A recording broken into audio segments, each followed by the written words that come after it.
कौन होते हैं चरित्रहीन, स्त्री या पुरुष? पहले नाम पुरुषों का ही आता है कि पुरुष अधिक चरित्रहीन होते हैं। पराई स्त्री पर बुरी नज़र रहती है। हाँ, होते हैं, क्योंकि ईश्वर की संरचना ही ऐसी है कि औरतों के प्रति पुरुषों का आकर्षण होना एक स्वाभाविक प्रक्रिया है। लेकिन औरतों में पराये पुरुषों के प्रति आकर्षण पुरुषों से कहीं अधिक होता है। ये वैज्ञानिकों ने सिद्ध किया है, पर उनमें शर्म हया और परिवार के प्रति जिम्मेदारी उन्हें इतना स्वच्छंदता प्रदान नहीं करती। ये बात आज की नारियों पर लागू नहीं होता। आज की नारी पहले से अधिक स्वतंत्र विचार वाली हो गई हैं। पुरुषों के हर व्यवस्था में भागीदार हो गई हैं, कंधे से कंधा मिलाकर काम करती हैं और स्वाभाविक होता है उनके पुरुष मित्र भी बन जाते हैं। अंतरंगता कभी कभी अधिक हो जाती है, लेकिन एक पुरुष और एक स्त्री कभी परस्पर मित्र नहीं बन सकते। कहीं ना कहीं, कभी न कभी विपरीत लिंग का आकर्षण हो ही जाता है। खासकर स्त्रियों को अपने पति से पराये पुरुष में अधिक खूबियां दिखती हैं। तुलनात्मक रूप से गैर मर्द ही अपने पति से बेहतर नजर आते हैं, और यही तुलना पराये पुरुष के प्रति औरत को कमजोर कर देता है और वो उस पराये पुरुष से अपनी निकटता का संबंध स्थापित करने लगती है। किसी भी पुरुष में इतनी हिम्मत नहीं कि वो किसी भी औरत से उसकी बिना सहमति संबंध बना सके। हाँ, प्रायः पुरुष कोशिश जरूर करते हैं, पर उसकी सहमति के बिना नहीं। औरत की एक छोटी सी स्वीकृति उसे उत्साहित कर देती है और पुरुष चरित्रहीन की श्रेणी में आ जाता है। विशेषकर उन औरतों के कारण जिन औरतों के पति बीमार हो या काम में पति व्यस्त अधिक हो।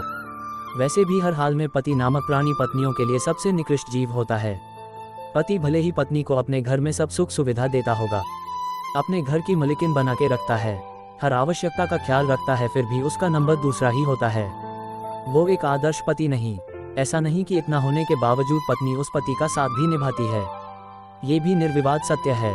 भले ही बाहर वो कुछ भी करती हो या पति भी करता हो, पता न चले तब तक सब चला के लेते हैं। आजकल उम्र का तो कोई बंधन रहा नहीं।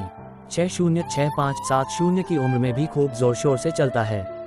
रही सही कसर मोबाइल ने पूरी कर दी।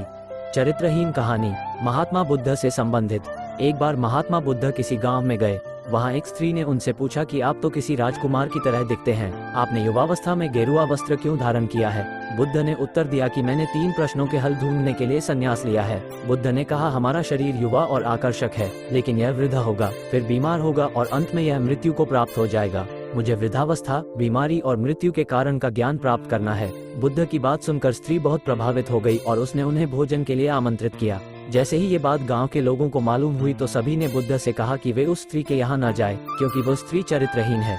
बुद्ध ने गांव के सरपंच से पूछा कि क्या ये बात सही है। सरपंच ने भी गांव के लोगों की बात में सहमति जताई। तब बुद्ध ने सरपंच का एक हाथ पकड़कर कहा कि अब ताली बजाकर दिखाओ। इस पर सरपंच ने कहा कि यह असंभव है, एक हाथ से ताली नहीं बज सकती। बुद्ध ने कहा कि ठीक इसी प्रकार कोई स्त्री अकेले ही चरित्रहीन नहीं हो सकती है। यदि इस गांव के पुरुष चरित्रहीन नहीं होते तो वह स्त्री भी चरित्रहीन नहीं होती। गांव के सभी पुरुष बुद्ध की ये बात सुनकर शर्मिंदा हो गए।